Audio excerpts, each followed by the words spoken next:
सुनो कछुइन बीध की रास, कछुइन बीध की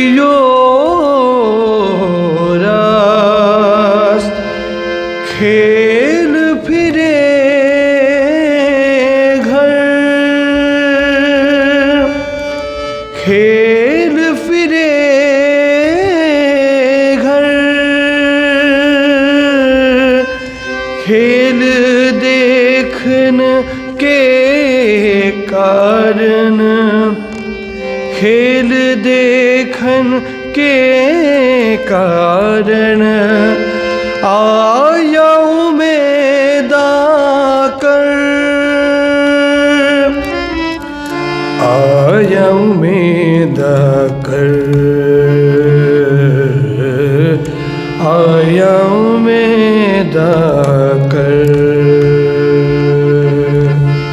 कछुइन बीध की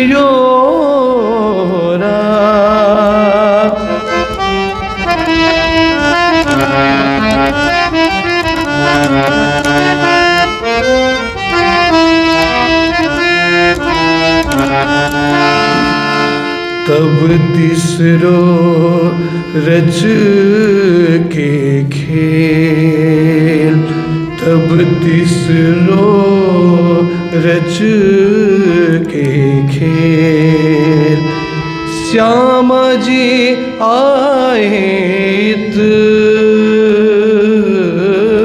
श्यामा जी आए इत, तब हम भी,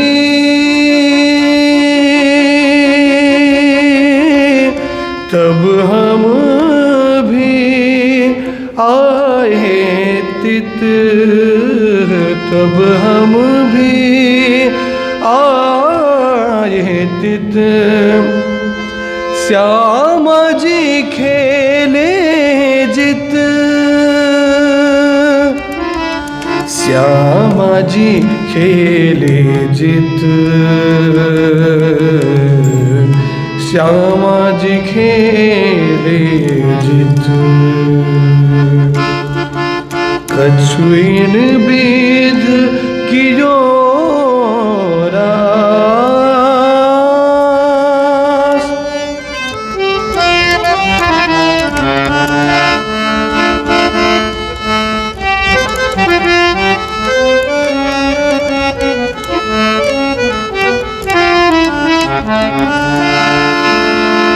श्यामा जी को धनी ये,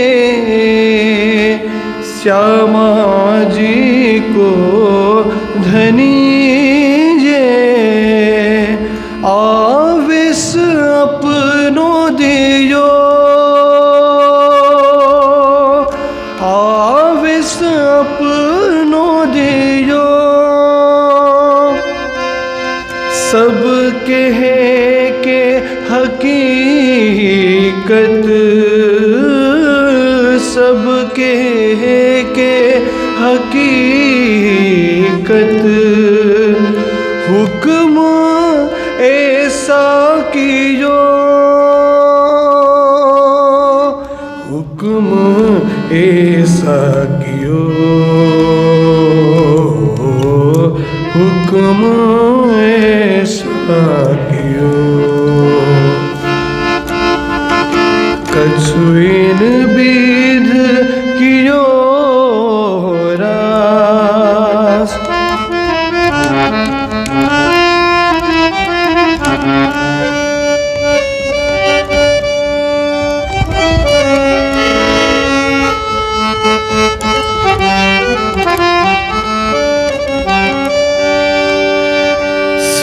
सीन्द्रावती लागे पाए,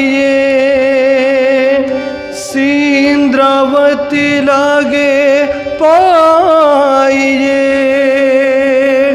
सुने प्यारे साथ जी, सीन्द्रावती लागे पाइए, सुने प्यारे साथ जी, तुम चेतो इन अवसर, तुम चेतो इन अवसर, आयो है हाथ जी, आयो है हाथ जी, आयो है हाथ जी, आयो है हाथ जी, कछुइन बीध कियो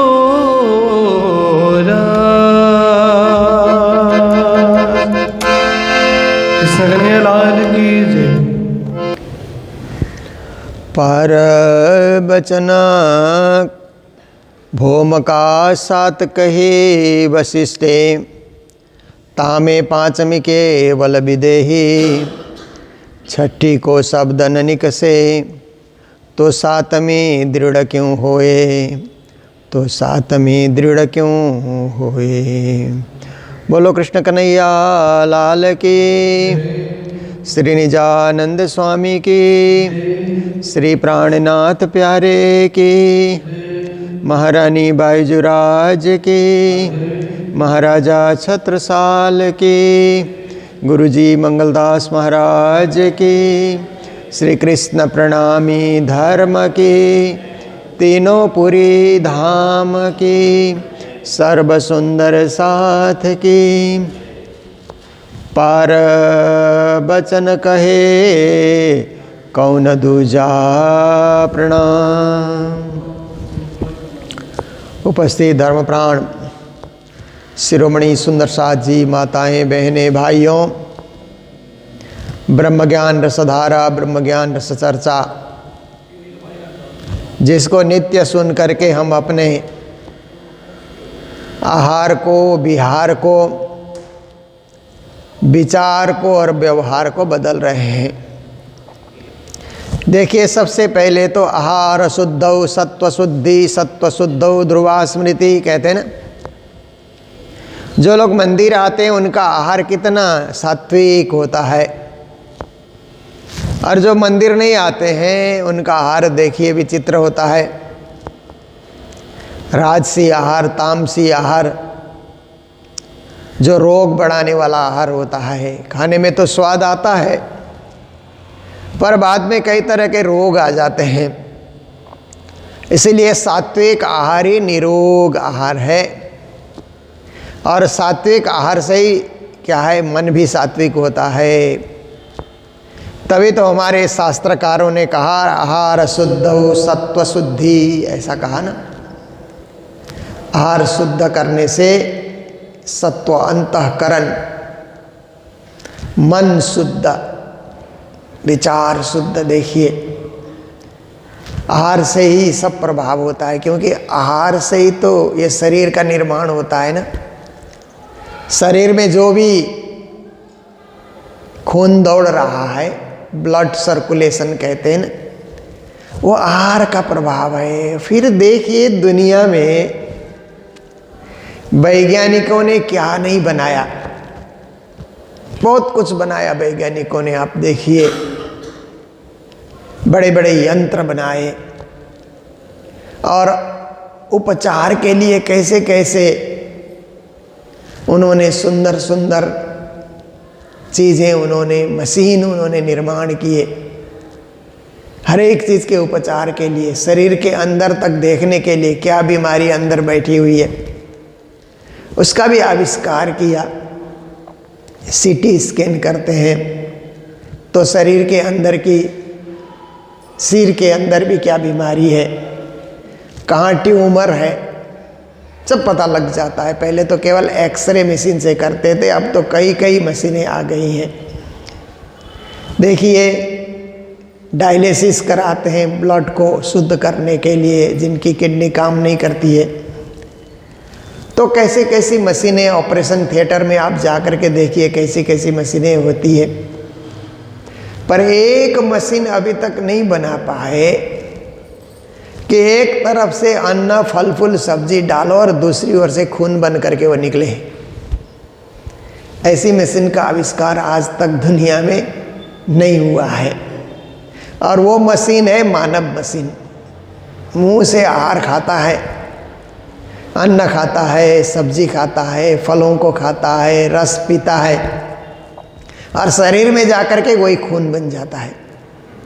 देखिए किसी को खून की कमी हो ना तो खून ही देना पड़ता है, आदमी का ही खून देना पड़ता है। तो परमात्मा ने कैसी मशीन, इस शरीर रूपी मशीन की रचना की कि आहार से ही खून का निर्माण होता है। तो सात्विक आहार हो, हम ये भी विचार रखें। ऐसे तो सब आहार से ही खून बनता है ऐसे कहा जाता है, फिर भी सात्विक आहार हो, धार्मिक दृष्टि से कहा जाता है कि सात्विक आहार का सात्विक विचार होता है। इसीलिए खून भी क्या है कि कभी कभी कुछ लोग ऐसे होते हैं ना, जल्दी जल्दी खून खौल जाता है ना गुस्सा आने से,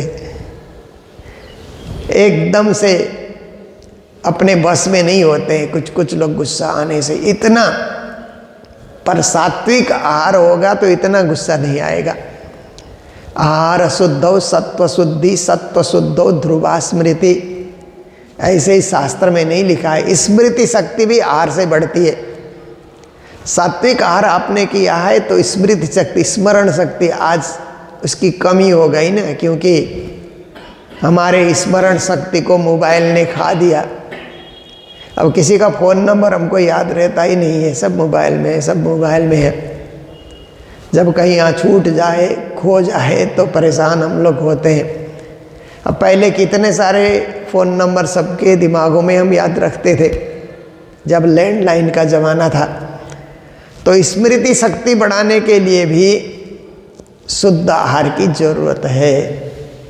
तो शुद्ध आहार नंबर 1, शुद्ध विहार कहते हैं। विहार मतलब चलना फिरना, वो भी शुद्ध होना चाहिए, क्योंकि हम चलें तो किसी को धक्का दे करके नहीं, किसी को चोट पहुंचा करके नहीं। जैसे हम एक पार्क में घूम रहे हैं या हमारे मंदिर में भी है घूमने के लिए ट्रैक, हम घूम रहे हैं बोल करके जल्दी जल्दी दूसरे को धक्का देते हुए, हाँफते हुए आगे बढ़ना, ये भी उचित नहीं है। दूसरों का विहार मतलब विचरण हम करें, पर विचरण करते हुए भी मिलजुल करके विचरण करें, प्रेम से विचरण करें। जैसे आप देखिए हाट बाजार का विचरण और मंदिर के मेले के विचरण में फ़र्क होता है ना। मंदिर के मेले के विचरण में हम लोग क्या है, सुंदर साथ का ख्याल रखते हुए कि एक दूसरे को कहीं ठेलम ठेल न हो जाए, ध्यान रखते हुए हम चलते हैं। और कुछ हो गया तो प्रणाम प्रणाम ऐसा करके ना उसी समय हम क्या माफ़ी मांग लेते हैं या रियलाइज़ कर लेते हैं। हाट बाज़ार में धक्का मुक्की हो जाए, जहाँ सब्जी उब्जी खरीदने या हर एक माल खरीदने आप गए हुए हैं, कोई किसी से कोई मतलब नहीं रखता है, तो देखिए विहार भी अच्छा, चलना फिरना, कार्य कर्तव्य करना वो भी अच्छा होना चाहिए। बुद्ध जी ने यही शिक्षा दी। बुद्ध विहार कहते हैं ना, बुद्ध के मंदिर को बुद्ध विहार कहते हैं। बुद्ध की शिक्षा लेकर के अच्छा विचरण करना, अच्छा व्यवहार करना। तो देखिए एक प्रदेश का नाम हमारा बिहार पड़ा ना, 29 प्रदेश में से एक प्रदेश का नाम बिहार है, क्योंकि बुद्ध जी का जन्म तो हुआ नेपाल में, लुम्बिनी में जन्म हुआ, पर वो ज्ञान प्राप्ति के लिए वो बिहार भारत चले आए। और भारत में गया में बैठ करके उन्होंने तपस्या की, बुद्ध विहार, वहाँ से उन्होंने अपने जीवन के विहार विचरण को उन्होंने प्रारंभ किया ज्ञान प्राप्ति के बाद। तो पूरे प्रांत का नाम, जहाँ बुद्ध ने विहार किया तो प्रांत का नाम ही बिहार हो गया। उस प्रांत के निवासी को बिहारी, बिहार में रहते हैं इसलिए बिहारी, विहार करने वाले। ऐसे बिहार शब्द आनंद से चलने फिरने वाले, खुशी जीवन जीने वाले, किसी को कष्ट न देने वाले ऐसे जो भक्त होते हैं, साधक होते हैं, उनको बिहारी ऐसे कहा जाता है ना। तो देखिए, आहार भी शुद्ध, विहार भी शुद्ध, विचार भी शुद्ध। क्योंकि आलतू फालतू विचार दिमाग में क्यों आने दें। विचार अच्छा हो, परिवार के लिए भी अच्छा सोचें, समाज के लिए भी अच्छा सोचें, मंदिर और संस्थाओं के लिए भी हम अच्छा सोचें, देश के लिए भी हम अच्छा सोचें, और परम धाम जाने के लिए तो अच्छी सोच चाहिए। क्योंकि वहाँ जाने के लिए तो एकदम निर्मल विचार, निर्मल क्रियाकलाप, निर्मल हमारा हृदय होना चाहिए। निर्मल हृदय में लीजो वचन ना, श्री जी ने कहा ना कि आप वाणी वचन को निर्मल हृदय में ग्रहण करो। तो देखिए, विचार भी सात्विक रखना और शुद्ध व्यवहार, लोगों से जो व्यवहार करते हैं वो भी हमारा शुद्ध होना चाहिए। किसी छल कपट का व्यवहार नहीं होना चाहिए। आते जाते, चलते फिरते, लेन देन में भी कुशल व्यवहार होना चाहिए। देखिए, लोग लेने का समय आता है तो कितना झुकते हैं ना, और लौटाने का समय आता है तो कितने वो भागते हैं मुंह छिपा करके, और बातें भी करेंगे तो कड़क बोली से बातें करते हैं। लेने के समय में इतने विनम्र हो गए, देने के समय में वही कठोर हो जाते हैं। तो ये सब क्या है कि व्यवहार अच्छा नहीं है लोगों का। पर जिस पर गुरु की, जिस पर धर्म की जो है ना अनुभूति जिस पर हुई और जिस पर उनकी कृपा हुई, उसका जीवन सुधरना चाहिए। और सुधरता तब है जब सुधरने का विचार मन में आ जाए। ऐसे कोई नहीं सुधरता है। कभी कभी दिया तले अंधेरा भी हो जाता है, परंतु मन में विचार आ जाए कि हम अपने व्यवहार को सुधारेंगे, विचार को सुधारेंगे, विचार सुधरेगा तो व्यवहार स्वतः सुधर जाएगा। ये मन में ऐसी भावना आ जाए, क्योंकि मन ही तो सब कुछ करता है, पूरा खेल मन दिखाता है। इसीलिए मन में ऐसे ऐसे शुद्धता आ जाए, पवित्रता आ जाए, तो हम हमेशा क्या है कि सच्चे सुंदर साथ, सच्चे प्रणामी, सच्चे परम धाम की अंगना बन करके जगत में लोगों का उदाहरण बन सकते हैं, एग्जाम्पल बन सकते हैं। तो हमारा प्रसंग है वेदांत का, जो मैंने कल भी कहा, शुष्क प्रसंग होता है वेदांत का, क्योंकि भक्ति का प्रसंग रसपूर्ण होता है। जैसे हम लोग भागवत सुनते हैं ना, जहाँ कृष्णा लीला आती है तो जितने बार सुनो अच्छा ही लगता है, क्योंकि वो रसपूर्ण प्रसंग है, रसपूर्ण लीलाएं श्री कृष्ण ने की। और माखन जैसे कोमल चीज़ को अपने साथ में रख करके उन्होंने लीलाएं की है, तो उनकी लीला भी कोमल, हृदय स्पर्शी, हृदय ग्राही और प्रेम पूर्ण, रसपूर्ण उनकी लीला है। वेदांत में क्या है कि जीव जगत ब्रह्म को समझाया जाता है तो विषय जरा कठिन बन जाता है, हर कोई के बस की बात नहीं होती है। क्योंकि मैं देखता हूँ जहाँ लोग रामायण और भागवत करते हैं तो बड़ी भीड़ होती है, जहाँ संत गुरुजन वेदांत की चर्चा करते हैं तो कम भीड़ होती है। कुछ सिलेक्टेड लोग जो वेदांत को समझते हैं, ऐसे कुछ वहाँ पर लोग ही आते हैं, सीमित लोग आते हैं। भागवत में और रामायण में असीम लोग आ जाते हैं, क्योंकि वहाँ रस बरसता है और रस पीना सब कोई को अच्छा लगता है। तो श्री प्राणनाथ जी महाराज ने रस भी बहाया रास में, बड़ा आनंद पूर्वक रस उन्होंने रास में बहाया है। क्योंकि प्राणनाथ जी की वाणी में क्या है कि बहुउद्देशीय चर्चा है, बहुउद्देशीय, अलग अलग उद्देश्यों की चर्चा। क्योंकि यात्रा के दरमियान में 36 साल में वाणी उतरती रही, तो जहाँ जैसे लोग मिले, जहाँ जैसे ग्राहक मिले, जहाँ जैसे श्रोता मिले, उनकी तुष्टि पुष्टि के लिए उसी प्रकार की वाणी प्राणनाथ जी को उतारनी पड़ी और उसी प्रकार के वाणी से उनको संबोधन करते रहे। तो कहते हैं पार बचन कहे कौन दूजा, कहते हैं अरे वेदांतियों, ज्ञानियों, मनीषियों, परे से परे का वचन, परम धाम सबसे परे है, उस परे परम धाम का वचन कौन कहेगा, दूसरा कोई नहीं कहता है। क्योंकि सब वचन, 14 लोक की बातें, 14 लोक का ज्ञान हर कोई कहते हैं, जितने भी प्रवचन आजकल आते हैं आप सब सुनिए तो 14 लोक की बातें, 14 लोक का ज्ञान, 14 लोक के भक्तों का चरित्र हर कोई सुनाता है और बड़े प्रेम से, हृदय से सुनाता है। पर उससे परे, 14 लोक से परे जो परम धाम है, पार वचन तो उसको कहा जाता है, परम धाम का वचन। तो ऐसे परम धाम का वचन श्री जी कहते हैं दूसरा कौन कहेगा, क्योंकि वहाँ से कोई आया नहीं होगा। जहाँ से कोई आया नहीं तो उस धाम की चर्चा कौन करेगा, कैसे करेगा? उसके पास तो वहाँ की चर्चा करने के लिए विषय ही नहीं है, अनुभव नहीं है, स्मरण नहीं है वहाँ का। बिना स्मरण के कोई सुनी सुनाई बात कर नहीं सकता। तो सर्वज्ञ न को सब सूझे, जो सर्वज्ञ होता है, क्षर अक्षर अक्षरातीत का ज्ञाता जो सर्वज्ञ होता है, उसी को सब कुछ सूझता है। और सर्वज्ञ है सद्गुरु धनी श्री देवचंद्र जी महाराज, जिन्होंने उस परम धाम की चर्चा शुरू की, जिन्हें परम धाम का साक्षात्कार हुआ। तो ऐसे सर्वज्ञ सद्गुरु जब मिल जाते हैं तभी उनको सब कुछ सूझता है, और कैसे, किन शब्दों में, किस भाषा में, किस शैली में, किन लोगों के बीच कैसे प्रकट करना है उनको पता होता है, और वो उस ज्ञान को उसी तरह से जगत में प्रकट करके समझाते हैं। ए संशय भानो आत्म के, क्योंकि सभी को श्री जी कहते हैं आप आत्मज्ञान का जो एक संशय है, ये अनादिकाल से संशय का संशय बन करके रहा।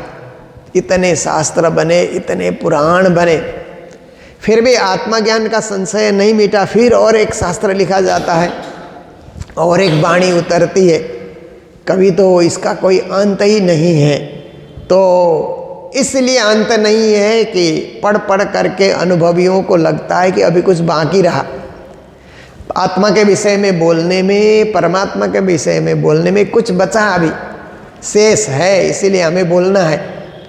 ऐसा करके और भी बोले जा रहे हैं। तो संशय का निवारण हो जाए तो फिर कोई बोलता नहीं है, उसे शांति मिलती है ना। जैसे भजन सुन सुन करके तृप्ति आ जाए तो सब खुश हो जाते हैं, तृप्ति न आए तो कोई एक और भजन की रचना कर देता है, क्योंकि उसको देखता है यहाँ कोई चीज़ की कमी है, इसीलिए उसकी पूर्ति मैं ही करूँ।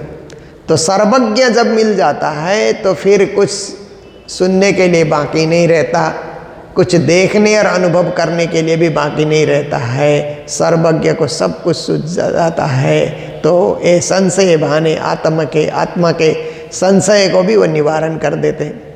ज्यों पर आत्म बूझे, और आत्मा पर आत्मा की ये जो है ना श्रृंखला, उसको बूझना मतलब समझना, उसको भी समझने लग जाते हैं। यहाँ तक आत्मा है, यहाँ से परे पर आत्मा है, उससे परे परमात्मा है। ये श्रृंखला, त्रिधा श्रृंखला को अच्छी तरह से समझ भी सकते हैं, समझा भी सकते हैं। पहले तो समझना जरूरी है, तभी तो लोगों को समझाया जाएगा, लोगों को उतारा जाएगा, लोगों के जीवन में भरा जाएगा।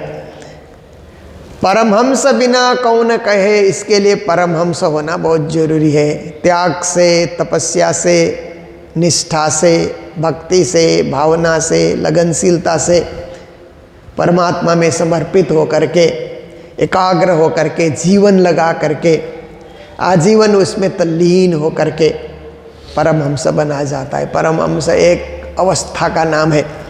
चलते चलते, फिरते फिरते, करते करते उस अवस्था में कोई पहुंच सकता है। उसके लिए सबको सन्यासी होना जरूरी भी नहीं है। घर परिवार में रहते हुए भी घर परिवार की जिम्मेदारी पूरी करके निवृत्त होकर के, निवृत्त मार्ग में जा करके परमात्मा की भक्ति में लीन होता है, तो ऐसी परमहंस की दशा में वो पहुंच सकता है। और ऐसे जो परमहंस होते हैं उन्हें अनुभव होने लगता है। फिर जब ज्ञान की गहराई में जब डूबते हैं तो स्व अनुभव, क्योंकि देखिए प्रवचनकर्ताओं में क्या होता है कि कुछ प्रवचनकर्ता ऐसे होते हैं कि सुनी सुनाई रटी रटाई बात सुनाते रहेंगे। कुछ ऐसे होते हैं कि अनुभव करके, जैसे गुरुजी मंगलदास जी में हम लोगों ने देखा, क्योंकि गुरुजी के समय में और भी बहुत सारे संत की संगत मिली, गुरु जी के साथ हम लोग चलते थे, तो और भी बड़े बड़े संत गुरुजन प्रणामी समाज के, बाहर हिंदू समाज के अन्य संतों से भी, उनका भी सुनने का, उनके साथ भी संगत करने का मौका मिल जाता था। पर गुरु जी में एक अनुभव ज्ञान था, छोटी छोटी बातों में भी एक रहस्य भर करके, दिल को चुभने वाली बात, दिल को छूने वाली बात, क्योंकि वो परमहंस थे इसलिए उन्हें अनुभव हो जाता था। आत्मज्ञान कहते हैं ना, आत्मा से प्रकट होने वाला ज्ञान। तो ऐसे परमहंस मिलते हैं तो वो समझा सकते हैं, बाकी हर कोई ब्रह्म ज्ञान नहीं समझा सकता है। हर कोई तो सुनी सुनाई बात सुना देगा, पढ़ी पढ़ाई बात आपके समक्ष रख देगा, पर परमहंस होगा तो अपना अनुभव भी रखेगा, उसने कैसे ब्रह्म चिंतन किया वो बातें भी आपके समक्ष रहेगा। जिन तजे हैं 3 शरीर, और परमहंस होने के लिए 3 शरीर को तजना मतलब छोड़ना। छोड़ने का अर्थ मोह को छोड़ना है। शरीर ही छोड़ दिया तो फिर तो जिंदा ही नहीं रहेगा। इसलिए जहाँ जहाँ ऐसे प्रसंग आते हैं तो हमें इसको विवेक से समझना है कि स्थूल सूक्ष्म कारण महाकारण, शरीर की 4 अवस्थाएं होती है ना। स्थूल तो ये दिख रहा है शरीर, सूक्ष्म शरीर मन है, मन पूरा हमारे शरीर में व्याप्त है, परिव्याप्त है। फिर कारण शरीर में बुद्धि है, महाकारण शरीर में आत्मा है। तो ये चारों चीज़ों को समझना, ये भी ज्ञान की गहराई में उतरने से ही होता है। तो देखिए कि जिन तजे 3 शरीर, जिन्होंने स्थूल शरीर का ध्यान छोड़ दिया कि अभी सुबह सुबह हम मंदिर क्यों जाएं, सुबह सुबह तो हमारा चाय नाश्ते का समय होता है घर में, ऐसा ध्यान रखने वाले मंदिर नहीं आ सकते हैं। चाय ही पीते रहेंगे, नाश्ता ही करते रहेंगे। पर जिन्होंने स्थूल शरीर की चिंता को छोड़ दिया कि पहले मंदिर जाएंगे, राज्य के दर्शन करेंगे, प्रसाद पाएंगे, फिर आकर के नाश्ता पानी कर लेंगे, समय है मेरे पास, तो पहले राज्य का, अगर मंदिर पास में नहीं है तो पहले घर में ही पूजा कर लेंगे, पूजा पाठ जप ध्यान करके फिर राज्य का प्रसाद पा करके फिर हम स्थूल शरीर के लिए काम करेंगे। ऐसा जो सोचते हैं उन्होंने स्थूल शरीर के मोह को त्याग दिया। फिर उसके बाद मन का मोह भी त्यागना होगा, क्योंकि मन को भी बस में करना बहुत जरूरी है। थोड़ी थोड़ी देर में, सेकंड सेकंड में मन भागता है। मिनट तो बड़ी बात होती है मन के लिए, मिनट भर रुकना। मुझे तो आश्चर्य होता है कि कई कई लोग 8-10 घंटे ध्यान में बैठे बोलते हैं, क्योंकि ये मन इतना चंचल है। गीता में ही अर्जुन ने कृष्ण को कहा, चंचलम ही मनः कृष्ण प्रमाथि बलवद दृढ़म तस्याहम निग्रहम मन्ये वायुरेव सुदुष्करम। हवा के बेग की तरह मन बेगबान बन करके दौड़ा जा रहा है, इतना चंचल हो रहा है। रोके कैसे? रोकते हैं तो दूसरा विचार, तीसरा विचार, चौथा विचार, विचार के ऊपर विचार, अनंत विचार। जैसे रात को अनंत स्वप्न आते हैं ना, सुबह तो हम भूल जाते हैं, पर रात को जब सोते हैं तो छोटे छोटे छोटे स्वप्न कितने सारे आ जाते हैं और हम सुबह भूल जाते हैं। ये मन ही सब खेल दिखा रहा है। और दिन में भी विचार विचार विचार आते रहते हैं, कितने सारे विचार आते हैं, थोड़ी देर में हम भूल जाते हैं। ये मन का खेल है। पर मन को भी स्थिर रखना, निर्विचार हो करके, मन में विचार आने ही नहीं देना। ऐसे निर्विचार भाव अपने में प्रकट करके मन को भी, मन के मोह को भी त्याग देना है, मन को भी बस में करना है। और बुद्धि भी क्रियाशील होती है, बुद्धि को भी कुछ न कुछ नया ज्ञान, नई चीज़ें, नया आविष्कार, नई नई चीज़ों पे बुद्धि का ज़्यादा आकर्षण होता है। मन तो व्यर्थ चिंतन करता है, पर बुद्धि कभी कभी काम की बातें, इधर उधर की बातें, तो बुद्धिवादी बन करके, बुद्धिजीवी कहते हैं ना, जैसे जो प्रोफेसर लोग होते हैं ना, ऐसे प्रोफेसर लोगों को बुद्धिजीवी कहा जाता है। बुद्धि का प्रयोग करके जीते हैं, बुद्धि से पढ़ाते हैं। स्टूडेंट को पढ़ाने के लिए बुद्धि चाहिए, मन से नहीं पढ़ाया जाता है, बुद्धि से पढ़ाया जाता है। जो कुछ सीखा अपने आपकी अपनी बुद्धि में भर लीजिए, दिमाग में भर लीजिए, फिर पढ़ाइए, तो आपके पढ़ाने का प्रभाव होता है। तो उनको बुद्धिजीवी कहा जाता है। और आजीविका बुद्धि से ही वो लोग हासिल करते हैं ना, वो पढ़ाते हैं तो उनको सैलरी मिलती है, तो और कुछ काम वो करते नहीं है, लेबर काम नहीं करते हैं। कई कई लेबर काम करके कमाते हैं, व्यापार करके कमाते हैं, और क्षेत्र से कमाते हैं, पर बुद्धिजीवी लोग बुद्धि का प्रयोग करके कमाते हैं। तो पर श्री प्राणनाथ जी महाराज कहते हैं परमहंस तो बुद्धि की दशा से भी ऊपर उठ करके आत्मा दशा में बने हुए रहते हैं, आत्मीय भाव में बने हुए रहते हैं। तो ऐसे परमहंस को ही आत्मा के द्वारा परमात्मा दिखते हैं, और परमात्मा के परम धाम भी दिख जाता है। आत्मा से पर आत्मा, फिर परमात्मा, फिर परम धाम दिख जाता है। वो ही पार वचन सुना सकते हैं, परम धाम के वचन सुना सकते हैं। जिन तजहे तीन शरीर कहे श्री कहे महामत महादिशा धनी की, इसीलिए महामती कहते हैं धनी की जो दिशा है वो महादिशा है। महा कहते बड़ी दिशा, ऐसे हमको सोचना होगा। बड़ी नदी कहते हैं ना, महानदी कहते हैं ना, महानदी। तो ऐसे ही महाराज भी कहते हैं ना, बड़े आदमी को महाराज, ऐसे राजा महाराजा। साधु संतों को महाराज ही कहा जाता है, पर शासक को महाराजा कहा जाता है। जो राजा लोग होते थे महाराजा। तो ऐसे महापुरुष भी कहते हैं ना, पुरुष तो सब कोई होते हैं, परंतु उसके पास बड़ा ज्ञान है तो महापुरुष करके उसको कहा जाता है। प्रसाद तो हम रोज़ पाते, पर महाप्रसाद कहते हैं ना, तीर्थों से लाए हुए प्रसाद को महाप्रसाद कहा जाता है। तो ऐसे ही महादिशा करके श्री जी ने कहा। तो दिशा तो हमारे पास 4 हैं, 4 उपदिशा हैं, फिर ऊपर और नीचे करके 10 दिशाएं कही जाती है। पर परम धाम इन 10 दिशाओं से परे महादिशा में है। परम धाम किस दिशा में है? तो महादिशा में है, ऐसा कहना होगा। 4 दिशाओं में परम धाम को हम बांध नहीं सकते, परम धाम सर्वत्र है। इसीलिए कहे महामत महादिशा धनी की, धाम धनी का जो धाम है वहाँ जाने के लिए, उनका अनुभव करने के लिए महादिशा की यात्रा हमें करनी होगी। कोई कर दो जुदे खीर नीर। फिर उन वेदांतियों से कहते हैं, अरे विद्वानों, अब दूध और पानी को अलग कर दो। कोई आप में से विद्वान हो, विवेकी हो, चिंतनशील हो, तो माया और ब्रह्म का भेद बता दो, माया और ब्रह्म का निराकरण करो, दोनों को इकट्ठा मत करो। माया का प्रभाव कहाँ तक है, ब्रह्म का प्रभाव कहाँ तक है, कैसे माया से आत्मा को निकाल करके ब्रह्म के अनुभव में लगाना, ये जो बातें हैं ये आप बताओ। तो श्री प्राणनाथ जी महाराज तो अपने तारतम के माध्यम से बताते हैं। तारतम ज्ञान हाथ कर दिनो, क्षीर और नीर को निर्णय किन्नो। पर सभी के पास तारतम महामंत्र नहीं है। कुछ प्राणनाथ जैसे अभिभूत हो जाते हैं तो शिष्य बन जाते हैं। जितने लोग शिष्य बने, 500 शिष्य बने श्री जी के सूरत में, उन्होंने तारतम लिया और माया और ब्रह्म का निराकरण कर लिया। जो नहीं ले सके तो वो रह गए। तो प्राणनाथ जी कहते हैं हमें ऐसे ब्रह्म ज्ञान चाहिए, ऐसा वेदांत चाहिए, ऐसा शास्त्र चाहिए, और ऐसे अनुभवी, वेदांत के अनुभवी को वेदांती कहते हैं ना।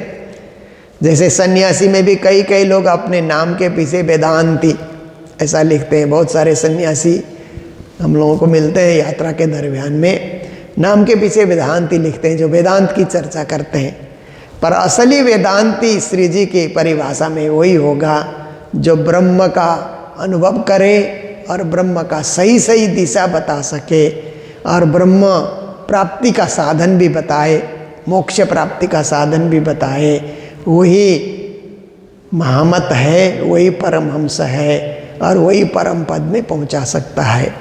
तो हमें तो बहुत चिंता करने की बात नहीं है। हमें तो ऐसे महामत, महान ज्ञान के सागर गुरु महाराज मंगलदास जी महाराज हमें मिल चुके हैं और परमहंस के रूप में मिल चुके हैं। हमें तो है बहुत चिंता नहीं, उनके बताए मार्ग पे हमें चलना है। पर अन्य लोगों को ऐसे महागुरु, महाज्ञानी, महादिशा बताने वाले महामती उनको नहीं मिले हैं, तो उनको और खोज करने की आवश्यकता है, और झुकाव रखने की आवश्यकता है, ताकि उन्हें भी परम पद मिले, मोक्ष पद मिले, आवागमन से रहित होने का उन्हें भी मौका मिले। तो आज का भी समय यहीं पूर्ण होने आता है। आज श्री कृष्ण प्रणामी मंदिर सिलीगुड़ी में बैठ कर के हम लोग चर्चा का आनंद ले रहे हैं। क्योंकि मैं कालिम्पोंग आता हूँ तो भी सिलीगुड़ी होकर के, कालिम्पोंग जाता हूँ तो भी सिलीगुड़ी होकर के, और कई अन्य क्षेत्र में भी प्रचार के लिए मैं जाता हूँ तो ये सिलीगुड़ी एक केंद्र बना हुआ है। तो यहाँ वाणी चर्चा करके ही यात्रा प्रारंभ करने के लिए कोशिश करते हैं। कोई कोई दिन ऐसे भी कार्यक्रम आ जाते हैं कि सुबह जल्दी चल करके वहाँ शोभा यात्रा में पहुँचना भी होता है, तो कभी छूट भी जाता है, परंतु अधिकांश समय मेरा प्रयास रहता है, उनको मैं समय देता हूँ कि हम 8 बजे ही निकल पाएंगे। तो 8 बजे तक में चर्चा भी हो जाती है, चर्चा के बाद प्रसाद भी हो जाता है, तो सब काम सही हो जाता है। तो ऐसे ही हम लोग अब धीरे धीरे श्री कृष्ण प्रणामी मंदिर सिलीगुड़ी के वार्षिक महोत्सव की ओर हम लोग करीब करीब आ रहे हैं। आने वाले 14 तारीख से 17 तारीख तक यहाँ पर वार्षिक महोत्सव की तैयारी चल रही है और सारे सुंदर साथ यहाँ पर इकट्ठे होंगे। पूज्य स्वामी सदानंद जी महाराज पधारेंगे और भी संत गुरुजन पधारेंगे। मुझे भी आने का अवसर प्राप्त होगा तो फिर वार्षिक महोत्सव धूमधाम से हम लोग मनाएंगे। तो सभी को यही सूचना देते हुए अभी के प्रसंग को यहाँ विराम दे रहे हैं। और जो है सेवाएं जो हमें मिलती रहती है, मंगलधाम के लिए भोग भंडारे इत्यादि की सेवाएं मिलती रहती है। तो सावित्री नारायण जो नासिक में रहते हैं, सावित्री नारायण, उनके पुत्र पीयूष के नाम से आज के दिन मंगलधाम में भोग भंडारे की सेवा आई है। उनको भी मंगल बधाई, मंगल कामनाएं देते हुए प्रसंग को विराम दे रहे हैं। बोलो सतगुरु महाराज की, श्री प्राणनाथ प्यारे की, सर्व सुंदर साथ की। परमहंस बिना कौन कहे, जिना तजे है 3 शरीर, कहे महामत महादिसाधन की। कोई कर दो जुदे खीरनीरा, कोई कर दो जुदे खीरनीरा। बोलो श्री प्राणनाथ प्यारे की, श्री धाम के धनी की प्रणाम।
जीना